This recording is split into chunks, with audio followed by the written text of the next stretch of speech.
बीमारियों के इलाज में होने वाले खर्च का बड़ा हिस्सा दवाइयों का होता है।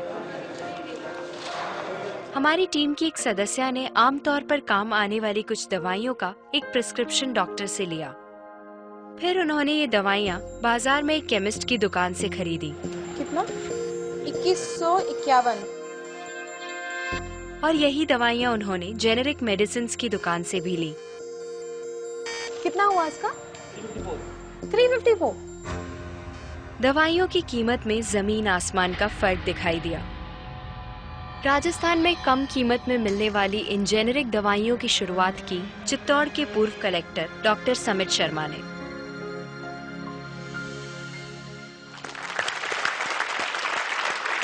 डॉक्टर समित, मुझे बताइए कि ये कैसा मुमकिन है कि हमारी जो कॉरेस्पॉन्डेंट थी वो वही दवाइयाँ उन्होंने 2000 कीमत में उनको मिली एक दुकान में, और जो जेनेरिक मेडिसिन है उस दुकान में जब गई तो उनको कम में मिली, 300 में मिली। ये कैसे मुमकिन है?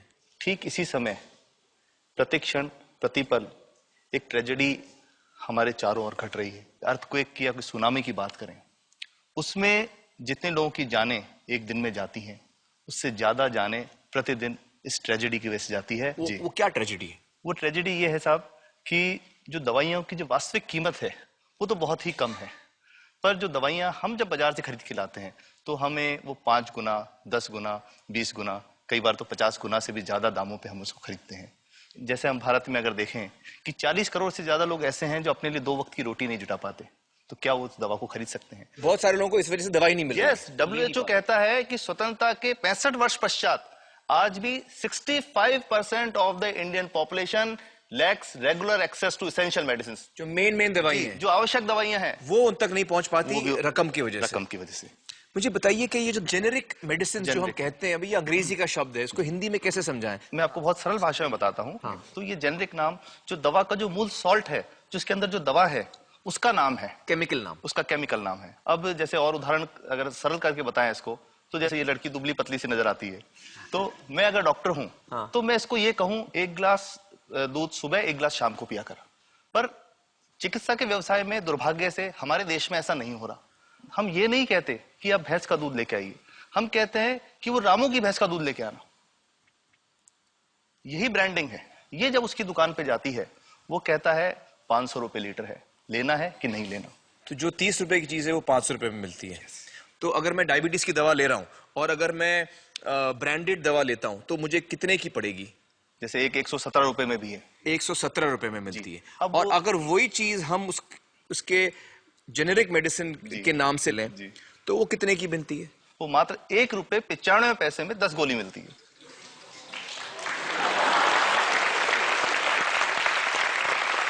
और दोनों गोलियों में कोई फर्क नहीं है किसी किस्म का? 100% समान, क्योंकि इसकी उत्पादन लागत ही इतनी है। उसका manufacturing, packaging, transport, retail margin, जो उसके मार्जिन जो हैं, जो हमारे ज्यादा वो सब मिला करके उतने की ही पड़ती है।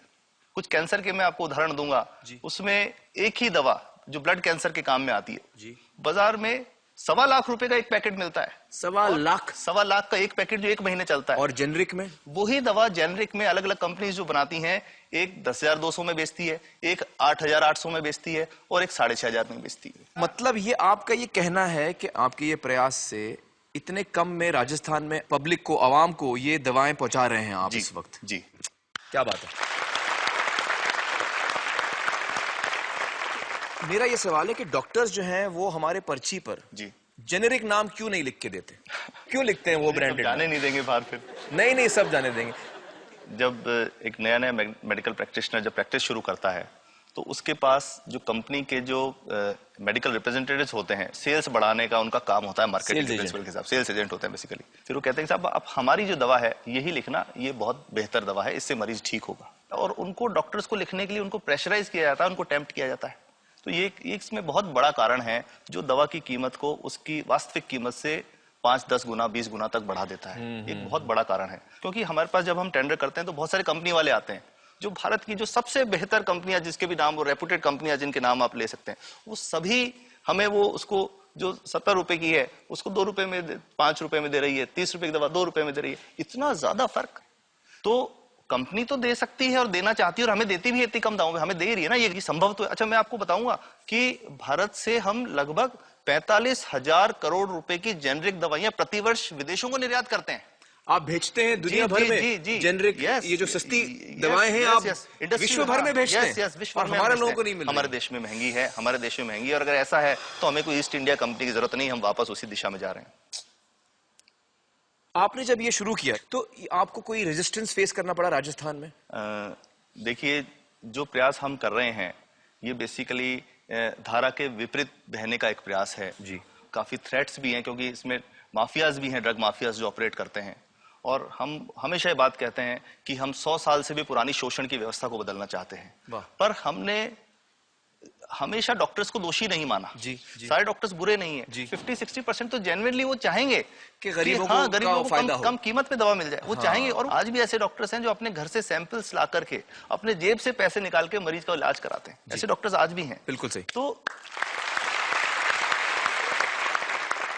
मैं इनको एक उदाहरण भी बताता हूँ कि कैसे हमारे जो काम वाली थी उसका बच्चा था छोटा, इंसिडेंटली हमको इस समय छुट्टी मनाने कोई बाहर गए, जब हम लौट के आए 10-12 दिन बाद, तो वो लक्ष्मी के साथ उसका छोटा जो बेटा था राजू, वो भी उसके साथ आता था जब, और मेरे बच्चों के साथ खेलता था, मेरे बेटे के साथ खेलता था। तो वो लक्ष्मी अकेली आई, राजू नहीं आया। तो हमने पूछा कि क्या हुआ, तो उसने जो बात बताई कि साहब वो उसको, आप गए थे, उल्टी दस्त हो गया था। उल्टी दस्त की बीमारी के लिए वो जब दवा लेने गई तो केमिस्ट ने उसको कहा कि इसकी तो 400 रुपये लगेंगे। तो उसने कहा साहब मैंने खूब मांगा, मेरे पास 400 रुपये मुझे नहीं थे, और मेरा बच्चा रात को ही उसको दस्त आते रहे, वो खत्म हो गया। और मैं आपको ये कहना चाहता हूं कि वो जो दवा लिखी थी कि वास्तव कीमत 1.5-2 रुपए ही है, तो वो बच्चे की जान बच सकती थी।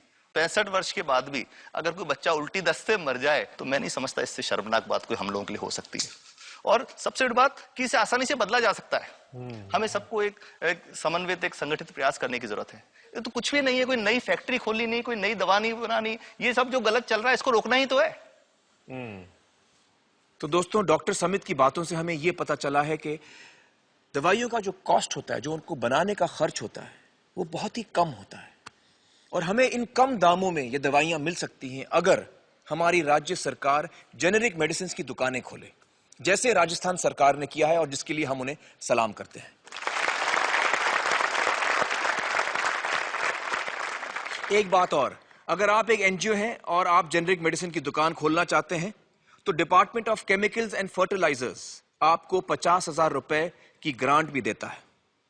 डॉक्टर समित, आपने बहुत ही बेहतरीन काम किया है और इस बहुत ही अहम मुद्दे पर रोशनी डालकर हमारी आंखें खोल दी हैं, और हमारी दुआ यह है कि जो काम आपने राजस्थान में शुरू किया है वो हर राज्य में फैले, देश के कोने कोने में फैले। बहुत बहुत शुक्रिया हमारे साथ बातचीत करने का doctor Samit, thank you so much.